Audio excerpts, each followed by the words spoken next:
Okay, hi guys, just a quick video of how to hand in your first assessment for English, assessment block 1, for each different internal and some general need to knows. So, Friday 1st of May at 11:59 p.m. at the latest is when you want to hand in your first internal.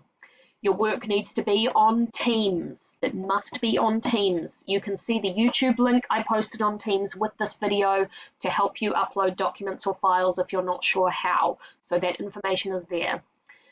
If you have more than one file in your internal assessment number 1 assignment on Teams, please title your actual assessment final copy.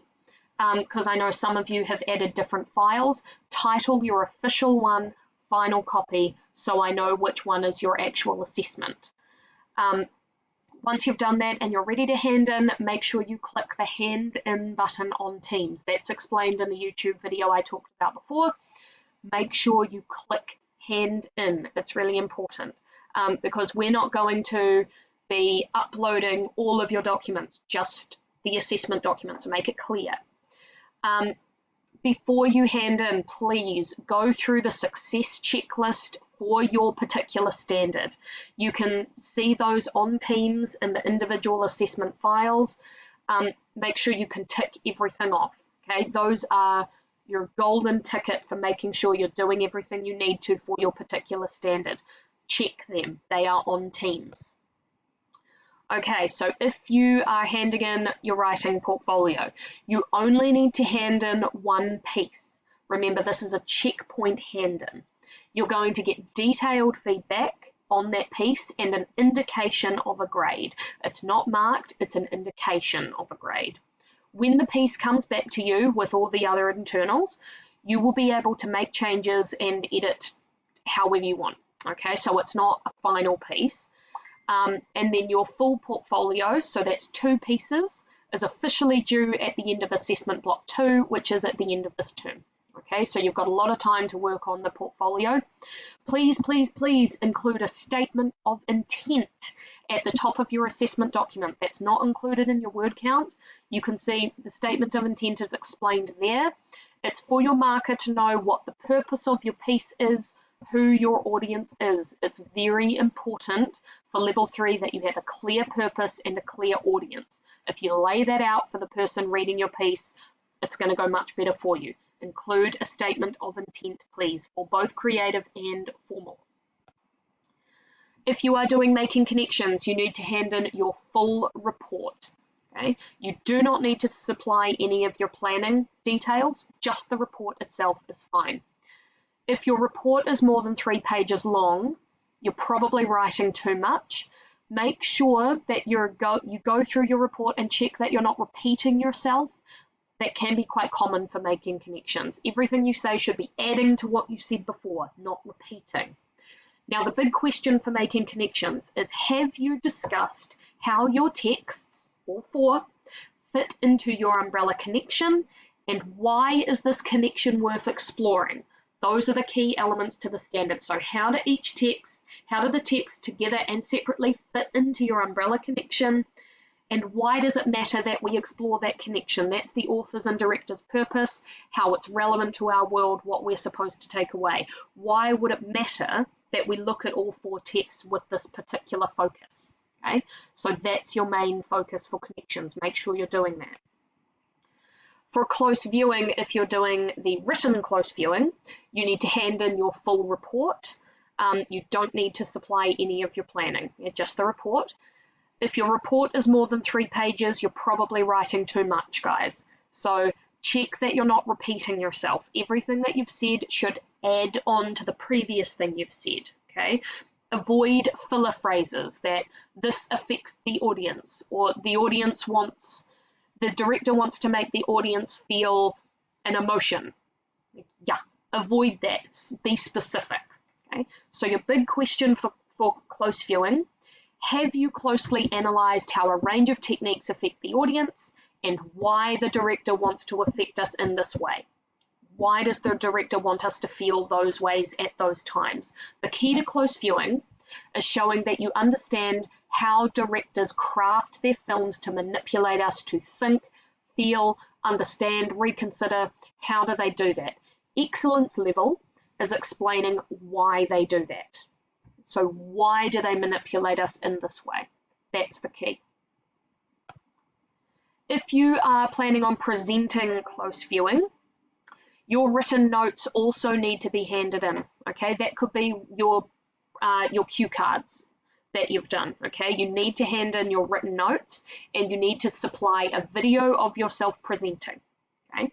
Now, it is recommended that you have a PowerPoint next to you so you can reference and talk through, okay? I would not recommend doing what I'm doing now, screencasting. I need to see more of you because the presentation is the point. Please watch the example presentations that are available on Teams because you will see exactly what is expected there. If you can't find them, let me know. So you should be able to upload an MP4 video file to Teams into your assignment. If you're having problems with that, you could always upload to YouTube and make the video private and put the link on Teams. I don't really care as long as I get the video, okay? Let me know if you're having technical difficulties and we can work around it.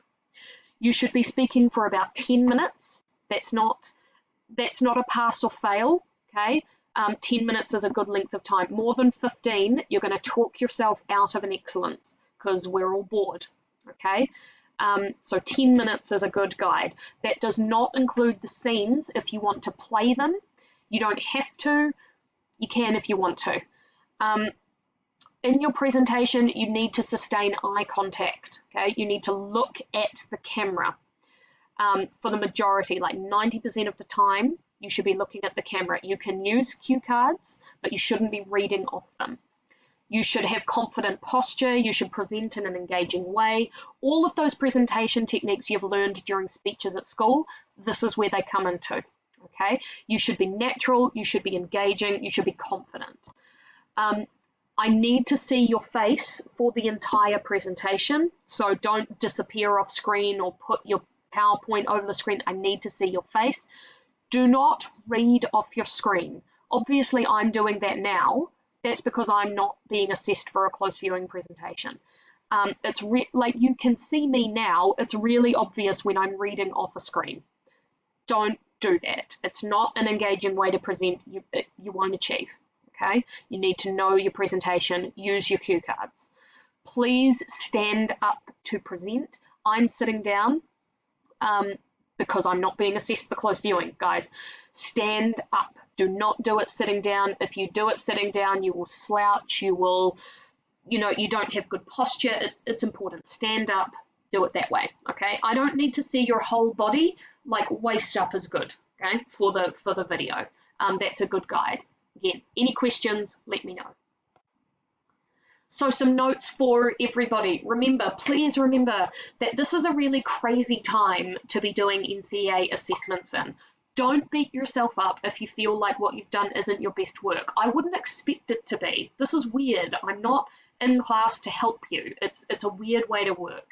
NCEA wasn't designed to be delivered in a remote way. So please just do your best with what you're doing. Once hand-in comes, click the button and just put it out of your mind. I know it's really easy for me to say that, but please try. Once you click hand-in, there's nothing we can do anyway, okay? So just get it done, see how we go. Before you ask, no, I do not know when grades are going to come back to you. Us teachers are going to be marking in an entirely new way digitally. We haven't done that before. It's going to take us longer than usual. I mean, English has a great reputation for getting stuff back to you quickly anyway, so shush. But I'm just letting you know it's going to take a little bit longer. And finally, we are starting The Great Gatsby next week. Next week. If you haven't read it, that is your job over the weekend, guys. It's this big, yeah? I've got a PDF on Teams if you've lost your copy. If you Google and YouTube Great Gatsby audiobook, it's on there because it's classic. Get it read by Monday. We start work on Monday for The Great Gatsby. Okay, so I will be posting assignments to do for you each week. So keep an eye on Teams on Monday, please, and you'll see what you need to do. As always, any questions, chat me on Teams, email me, let me know. Good luck. Take care. I'll see you soon.